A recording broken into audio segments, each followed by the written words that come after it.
Hello students, हम थेवेनियन theorem पे based problem कर रहे हैं और ये 5वां लेक्चर है। और इसमें हमें एक सर्किट दे रखा है ये वाला।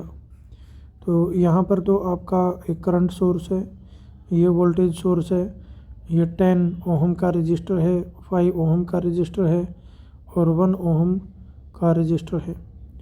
तो आपको करंट फाइंड आउट करना है 1 ओहम रजिस्टर के एक्रॉस। तो ये आपका लोड रजिस्टर है। सबसे पहला काम आपको यही करना होता है, आपको आइडेंटिफाई करना होता है लोड रेजिस्टेंस को। तो पहला स्टेप देखिए, अब स्टेप बताने से पहले भी मैं करंट का जो फार्मूला है लोड रेजिस्टेंस का, IL that is given by Thevenin voltage divided by the load resistance plus RTH Thevenin impedance. Okay, तो ये फाइंड आउट करना है हमें लोड रेजिस्टेंस। इसके लिए आपको थेवेनिन रेजिस्टेंस पता होना चाहिए, आपको थेवेनिन वोल्टेज पता होना चाहिए, ठीक है। और थेवेनिन इक्विवेलेंट सर्किट भी आपको इस पूरे सर्किट का बनाना पड़ेगा, ठीक है। तो पहला स्टेप है इसके अंदर VTH फाइंड आउट करना। VTH फाइंड आउट करने के लिए आप जो लोड रेजिस्टेंस है उसको रिमूव कर देंगे। तो रिमूव करने के बाद ये वाला सर्किट यानी कि इस हिस्से को हटा दो तो हमारा ओपन सर्किट बन जाएगा। और open circuit voltage find out करना है, उसी को आप बोलते हैं थेवेनिन वोल्टेज। चलिए, ये मान लो पॉइंट आपका A पॉइंट है और ये आपका B पॉइंट है। तो AB के एक्रॉस आपका लोड रेजिस्टेंस है, इसको हटा देंगे तो सर्किट ऐसा दिखेगा। तो यहाँ देखिए, आपने 1 ओहम का जो रेजिस्टर है उसको हटा दिया है, लोड रेजिस्टेंस को हटा दिया है। तो AB के एक्रॉस जो वोल्टेज होगी, AB के एक्रॉस जो वोल्टेज होगी ओपन सर्किट वोल्टेज, वही आपकी थेवेनिन वोल्टेज होती है VTH। ओके, तो ये फाइंड आउट करना है। तो इसके लिए हम क्या करेंगे, देखिए, मान लिया ये हमारा C पॉइंट है, ये D जंक्शन है, ये अपना E पॉइंट हो गया और ये है अपना F पॉइंट। तो यहाँ पे देखिए 2 एम्पियर जो करंट है that is flowing in this direction. Okay, so ये 2 एम्पियर फ्लो होता हुआ यहाँ से जाएगा, this is 2 ampere. F junction पे जा कर के ये डिवाइड हो जाएगा, कुछ करंट ऊपर जाएगा और कुछ करंट आपका नीचे आएगा। तो यहाँ पे F पॉइंट के ऊपर अगर मैं Kirchhoff's current law KCL which favours conservation of the charge, अगर मैं ये ला लगा देता हूँ KCL एट पॉइंट F, तो हमारे पास आ जाएगा ये जो दोनों करंट हैं आपके, इन करंट्स को मान लेता हूँ मैं, ये आपका इधर जो गया है ये I1 है और ये अपना जो करंट है ये I2 है। तो I1 प्लस I2 ये हमारा I टोटल करंट के बराबर होना चाहिए। तो हमारे पास आ गया 2 ampere that is equal to I1 plus I2, ठीक है। दिस इज इक्वेशन A मान लिया मैंने। अब हम क्या करेंगे, ये वाला जो लूप है FCDE, इसके अंदर किरचॉफ्स वोल्टेज लॉ लगाएंगे। आपने अप्लाई करना है KVL। और किस क्लोज लूप में, ये क्लोज लूप है अपना FCDE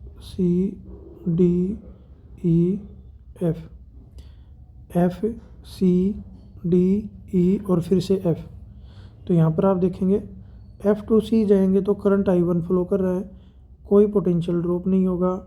C to D जाएंगे तो ये ही करंट मुड़ करके यहाँ पे आएगा I1 करंट, ठीक है। 5 ओहम से पास होगा, D to E जाएगा, ठीक है। तो यहाँ पे ये करंट आगे इसलिए नहीं बढ़ेगा क्योंकि आगे ओपन सर्किट है। तो हमारे पास आ जाएगा 5 into I1, 5 into I1 D2E, कोई करंट नहीं है, कोई वोल्टेज सोर्स नहीं है। फिर आप E टू F जाओगे तो वोल्टेज सोर्स के नेगेटिव टर्मिनल की तरफ बढ़ रहे हैं, तो मैंने 10 को नेगेटिव ले लिया। करंट के अपोजिट डायरेक्शन में जा रहे हो तो रेजिस्टेंस एंड करंट इनका जो प्रोडक्ट होगा वो भी आपका क्या होगा, रेजिस्टेंस एंड करंट का प्रोडक्ट भी नेगेटिव होगा and this will be equal to 0। अब यहाँ पर I1 एंड I2 दोनों ही, ये आपकी इक्वेशन नंबर बी है। I1 I2 फाइंड आउट कर सकते हैं इक्वेशन नंबर बी से ए इक्वेशन का यूज़ करके, लेकिन हमें फाइंड आउट करना है open circuit voltage. This voltage will be the same as the voltage drop across 5 ohm. ठीक है, तो सी डी के अक्रॉस जो वोल्टेज ड्रॉप होगा वही ए बी के अक्रॉस होगा, इसलिए आपको I1 करंट पता होना चाहिए। ठीक है, तो I1 करंट फाइंड आउट करना है तो आपको I2 को एलिमिनेट करना होगा। तो I2 की वैल्यू निकाल लेते हैं, यहाँ पे पुट कर देंगे, हमारे पास आ जाएगा 5 टाइम्स ऑफ I1। ठीक है, 10 को इक्वल टू के उधर ले जाएंगे, उधर जाके पॉजिटिव हो गया ये, माइनस 10 टाइम्स ऑफ I2 की वैल्यू पुट करेंगे, this will be 2 ampere minus I1। Solve करेंगे इसको, हमारे पास आ जाएगा 5I1 minus 20 minus minus plus 10I1, this is equal to 10। Solve करेंगे इसको तो 5 प्लस 10 ये हो गया अपना 15 times of I1, this is equal to 30। I1 will be equal to 2 ampere. ठीक है, तो I1 आ गया अपना 2 एम्पियर। अब इसका बनेगा क्या, हमें चाहिए वोल्टेज ड्रॉप एक्रॉस CDRM, इसी को बोलते हैं ओपन सर्किट वोल्टेज, यही कहलाती है Thevenin voltage. And this will be equal to the current flowing through the 5 ohm, that is I1, और I1 की वैल्यू आई है 2, तो यहाँ पे रख दिया मैंने 2। तो हमारे पास आ गया VTH, that is equal to 10 volt. तो देखिए एक हमारा मकसद है वो हल हो गया है। अब देखिए हमें फाइंड आउट करना है अभी RTH। तो RTH फाइंड आउट करने के लिए हम क्या करेंगे, हम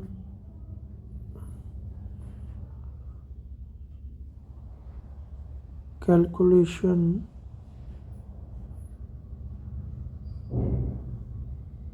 फॉर RTH। तो RTH जब फाइंड आउट करते हैं तो आप वोल्टेज सोर्स को शॉर्ट कर देते हैं,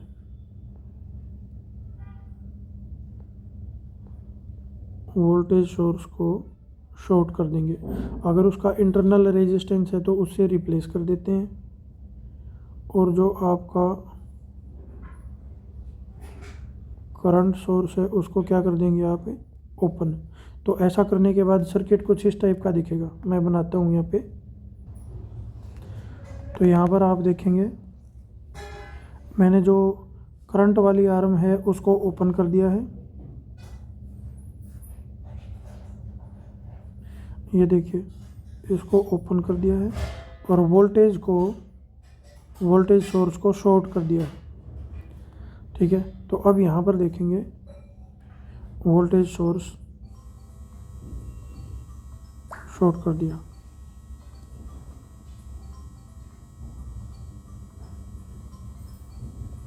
तो ये रह गया आपका 10 ओम।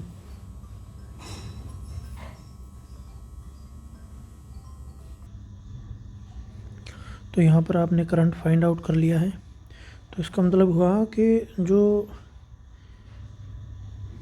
ये 5 ओहम वाली आर्म है इसके अंदर 2 एम्पियर करंट फ्लो करेगा, 2 एम्पियर। ठीक है, तो यहाँ से जो करंट जा रहा है वो आपका 2 एम्पियर है। ठीक है, तो सी डी के एक्रॉस जो वोल्टेज ड्रॉप होगा दैट विल बी 5 × 2 यानी कि 10 वोल्ट, और वही आपका ओपन सर्किट वोल्टेज होगा। तो यहाँ से हमारा ओपन सर्किट वोल्टेज हो गया। ओके, एक ब्रेक लिया था मैंने लेक्चर बनाते हुए, तो पता नहीं लग रहा कहाँ पे है। हाँ, ये देखिए, अब आप RTH फाइंड आउट करें तो RTH के लिए आपने वोल्टेज सोर्स शॉर्ट कर दिया, ओपन करंट सोर्स को ओपन कर दिया। अब हमारे पास 2 रेजिस्टेंस रह गए। इस आर्म को तो अगर मैं हटा दूं तो भी कोई दिक्कत नहीं है। ठीक है, यहाँ से इसको कट कर दें। ठीक है, तो हमारे पास A एंड B के एक्रॉस 2 रेजिस्टेंसेज हैं जो कि पैरेलल में हैं।